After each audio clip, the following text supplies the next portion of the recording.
Some pain doesn't arrive loudly. It doesn't scream. It sits beside you in quiet rooms and refuses to leave. At 25 years old, J.K. Rowling experienced the moment that would split her life into before and after. Her mother died, suddenly, and the grief hit with a force she was never prepared for. What made it even worse was the secret she was carrying. She had just begun writing a story her mother would never know about, a story that would one day change everything. Years later, Rowling admitted that regret haunted her deeply. The one person she wanted to make proud would never see what she was building. Looking for escape, she moved to Portugal, hoping distance would dull the pain. Instead, life added more weight. A rushed marriage, a newborn daughter, then arguments, fear, control, silence, and finally collapse. 13 months later, she was divorced, emotionally shattered, and forced to return to the UK with her baby, no job, no savings, and no plan. She settled in Edinburgh as a single mother, living on government assistance. The kind of help that keeps you alive, but reminds you daily how close you are to the edge. She later said she was as poor as a person could be without being homeless. The nights were long, the apartment was cold, and the future felt terrifyingly empty. Inside her head, doubt spoke constantly. How did I end up here? What kind of life is this for my child? Did I already fail before I even began? If this story already feels heavy, like the video, subscribe, and comment, still holding on below. Because this isn't just a story about success. It's about what happens when life takes everything and you're forced to decide whether you'll disappear or keep going anyway. The hardest part wasn't the poverty. It was the loneliness that came with it. Edinburgh was cold in a way that felt personal. The kind of cold that slipped through walls, through clothes, through optimism. Rowling spent her days pushing a pram through gray streets, her daughter bundled up against her chest, while her own thoughts spiraled freely. Everywhere she looked, people seemed to be moving forward, going to work, laughing in groups, living lives that felt unreachable to her. She was surviving on state benefits now, filling out forms, standing in lines, explaining herself to strangers who decided whether she deserved help or not. Each visit chipped away at her sense of dignity. She had been a university graduate. She had plans once. Now, she was counting coins and calculating how long a loaf of bread needed to last. At night, when Jessica finally slept, the apartment fell into a thick silence. That's when the thoughts got louder. You failed your marriage. You couldn't protect your family. You can't even provide properly for your child. She would sit at the small table, staring at blank pages, her hands shaking slightly, not from cold but from fear. Fear that this was it, that this version of her life was permanent. Writing was supposed to help, but even that felt fragile. She didn't have a computer. She couldn't afford ink cartridges or photocopies. Every word felt expensive. Every page felt like a gamble she couldn't afford to lose. During the day, she escaped to cafes, not for comfort, but for warmth. She would order the cheapest drink she could justify and sit there for hours while Jessica slept in the pram.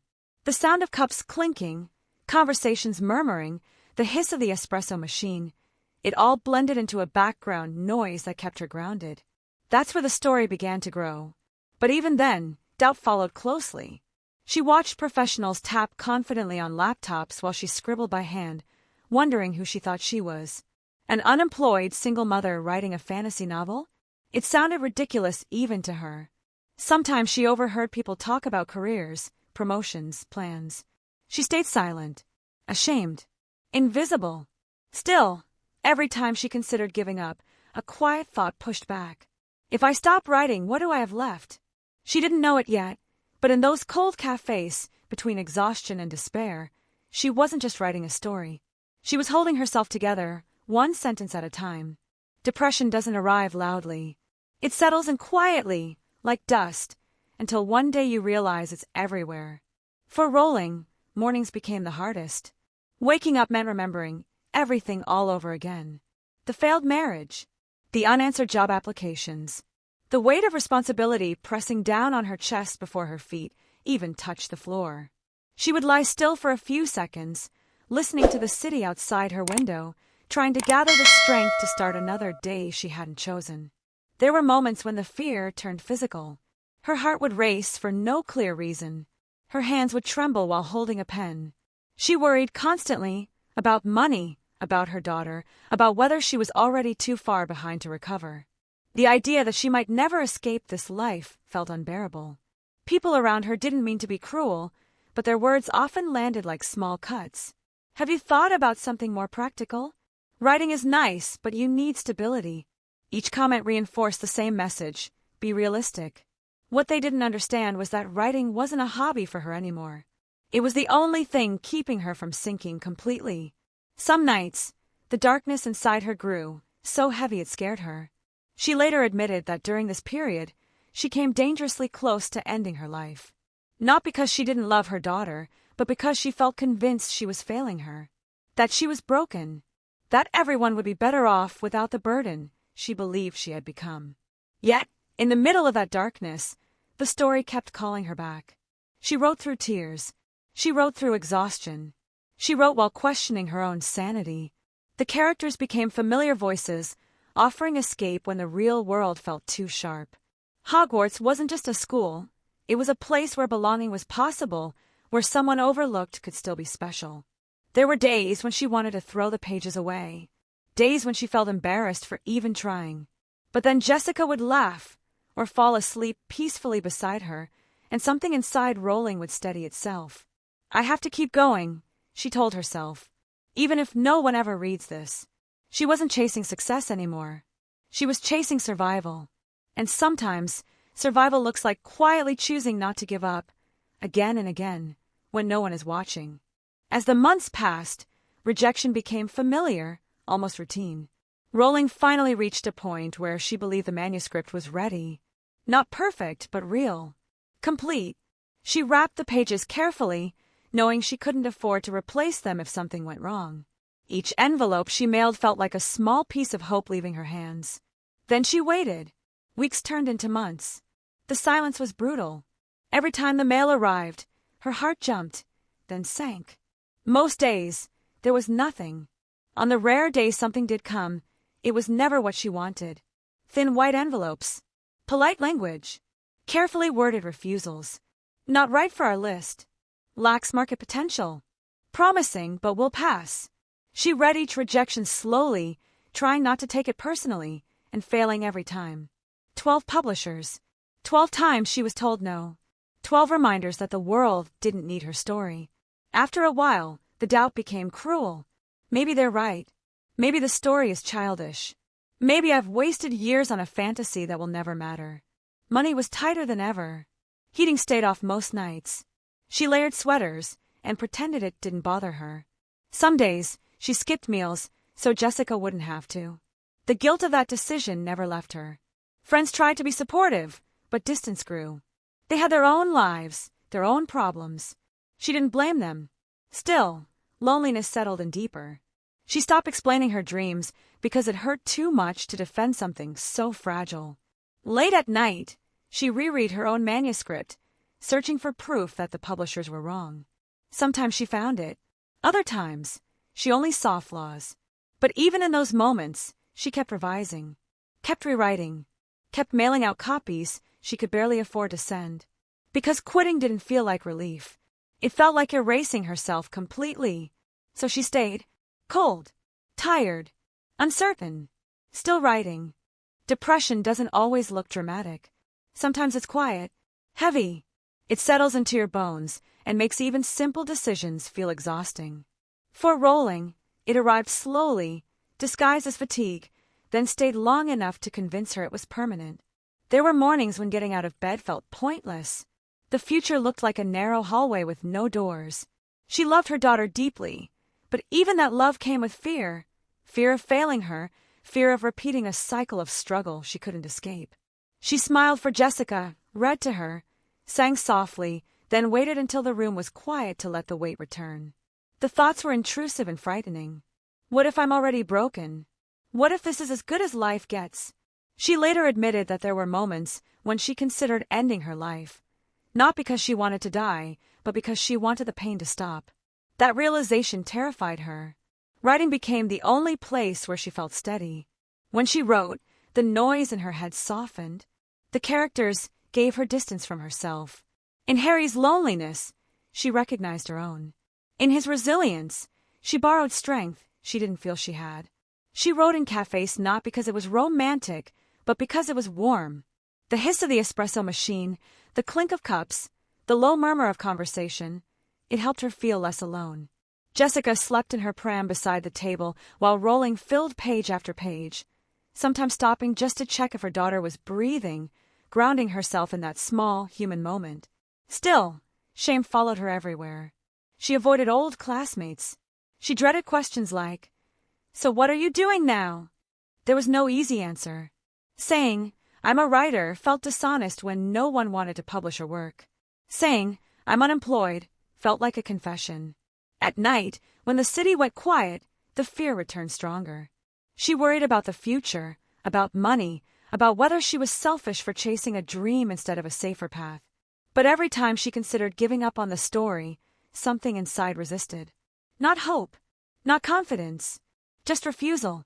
A quiet, stubborn voice that said, "You've already lost so much. Don't lose this too." So she kept going, not because she believed success was coming, but because writing was the one thing that made survival feel possible. Rejection has a way of becoming personal when you're already fragile. Each envelope that came back felt heavier than the last, even though they all looked the same. Thin, polite, final. Rowling learned to recognize them before she even opened them. The tone was always courteous. "Thank you for submitting. Unfortunately, wish you the best." Words that sounded kind but landed like quiet dismissals. 12 times, publisher said no. Each rejection chipped away at her confidence. She told herself not to take it personally, that publishing was competitive, that timing mattered. But late at night, when Jessica was asleep and the city outside her window went silent, the doubts grew louder. Maybe they're right. Maybe this story isn't special. Maybe I'm just wasting time. Money made everything sharper. There were days she had to choose between heating and food. She learned which groceries were cheapest, which days the benefits office was open, which cafes didn't mind if she stayed too long. She hated relying on help. It made her feel small, exposed, like her life was being judged by invisible rules she kept failing. Friends tried to be supportive, but even kindness could sting. "Maybe you should try something more practical," someone suggested gently. Another said, "Writing is a nice hobby." They meant well, but those words echoed in her head long after the conversations ended. A hobby didn't feel like something worth sacrificing stability for. A hobby didn't justify this much pain. Still, she revised the manuscript again and again.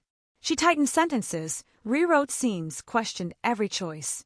She couldn't afford photocopying, so she typed everything herself, one version at a time. It took hours. Her fingers ached. Her eyes burned. But she treated the work seriously, even when no one else did. There were moments she came close to stopping. One rejection arrived on a particularly cold day, and she sat at her small table, letter in hand, staring at nothing. She imagined putting the pages away, finding any job, letting the dream quietly disappear. No more disappointment. No more waiting. But then she thought about her mother. About the regret that still hurt, that her mother never knew about the story, never saw the world Rowling was creating. Giving up felt like losing her all over again. So she sent the manuscript out once more. Not with confidence, not with expectation, just with endurance. Because sometimes, when belief runs out, persistence is all you have left. By the time Rowling sent out the next submission, she wasn't imagining success anymore. She wasn't picturing book tours or recognition or a changed life. Her expectations had shrunk down to something smaller and more fragile. Maybe this one won't hurt as much. That was the best she could hope for. Waiting became its own kind of torture. Days passed, then weeks. Every trip to the mailbox carried a quiet tension. She learned to brace herself before opening anything with a publisher's logo. Her hands would pause, her chest tightening, as if her body already knew the answer before her mind did. During this time, life outside the manuscript didn't slow down. Bills still arrived. Jessica still needed food, clothes, attention. Rowling still had to navigate the judgment, both real and imagined, of being a single mother on benefits who insisted she was a writer. She felt constantly split between responsibility and ambition, between survival and belief. Some nights, after putting Jessica to bed, she sat alone in the dim light of her apartment, questioning everything. Am I being reckless? Am I clinging to this story because I have nothing else? The fear wasn't dramatic, it was practical. Fear of wasting years. Fear of disappointing her daughter. Fear that one day she'd look back and realize she'd bet everything on something that was never going to work. And yet, when she imagined her life without writing, it felt emptier than the uncertainty. Writing had become more than a dream, it was the thread holding her together. Without it, the days blurred into something shapeless and heavy. She continued refining the story, not because a publisher demanded it, but because she demanded it of herself. She read passages out loud, listening for rhythm.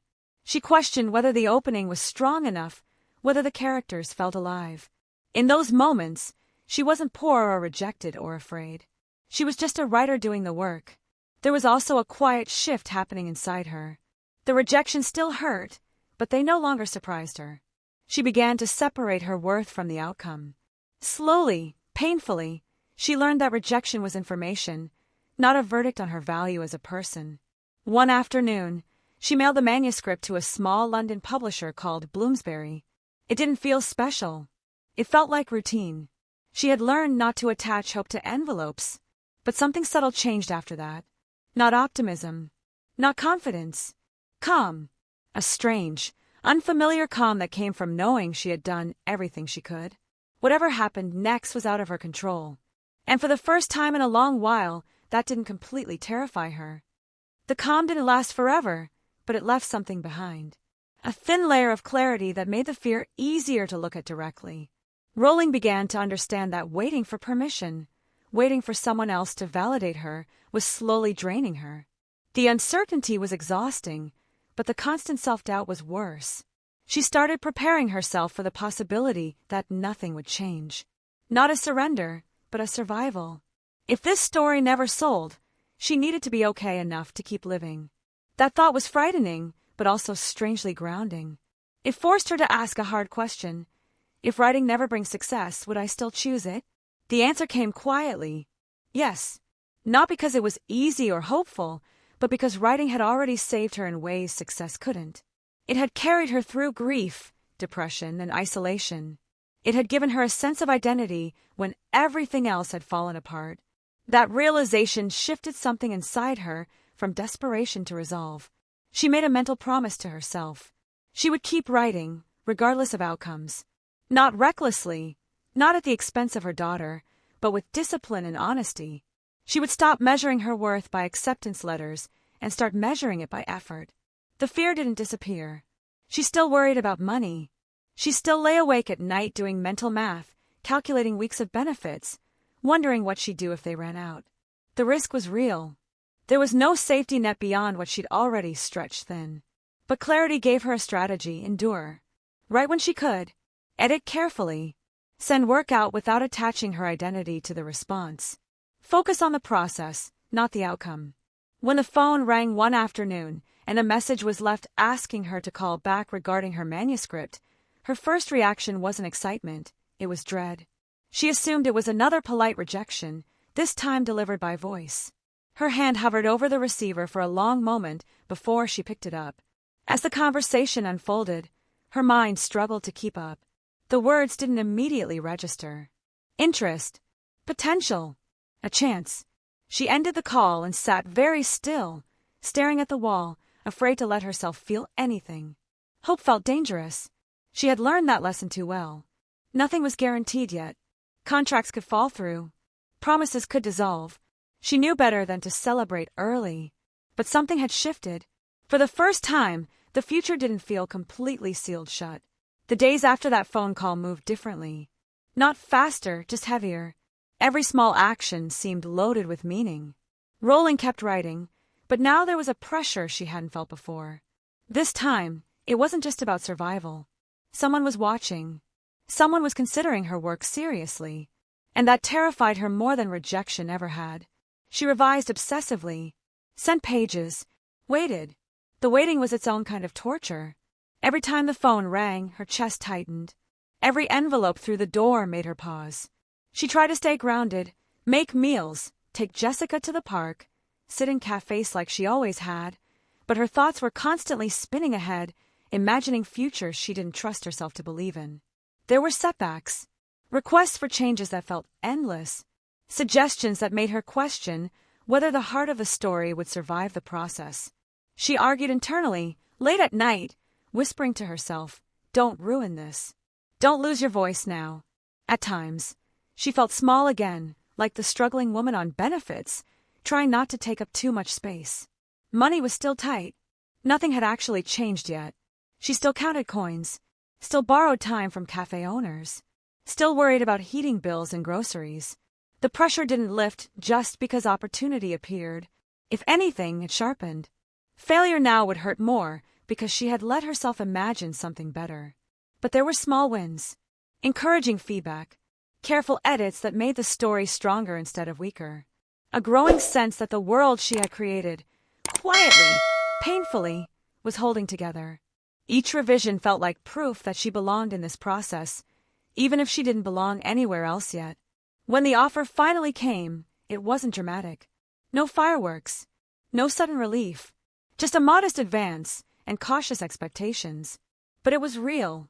Someone had chosen her story. Someone had said yes. She cried, not out of joy but release.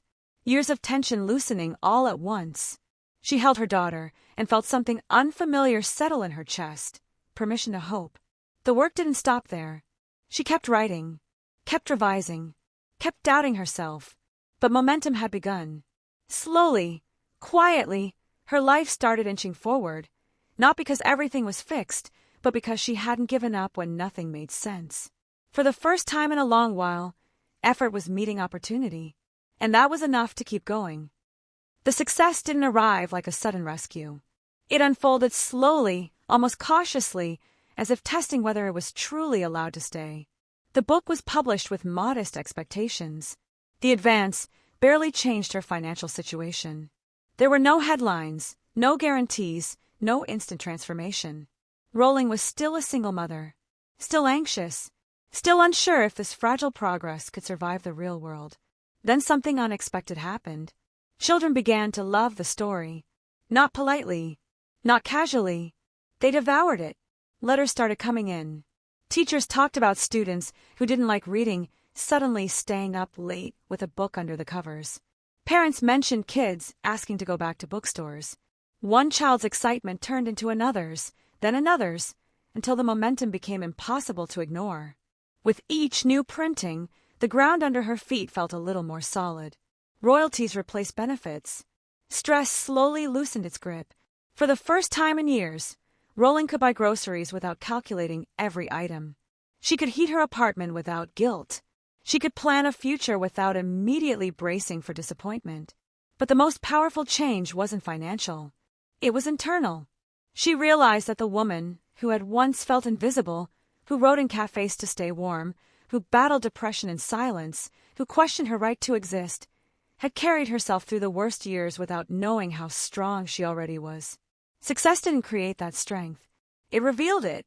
Harry Potter grew beyond anything she had imagined. Millions of readers, films, translations, a cultural phenomenon. Yet behind all of it was the same quiet discipline that had kept her alive when no one was watching. Rowling never forgot those years. She spoke openly about failure, about depression, about rejection.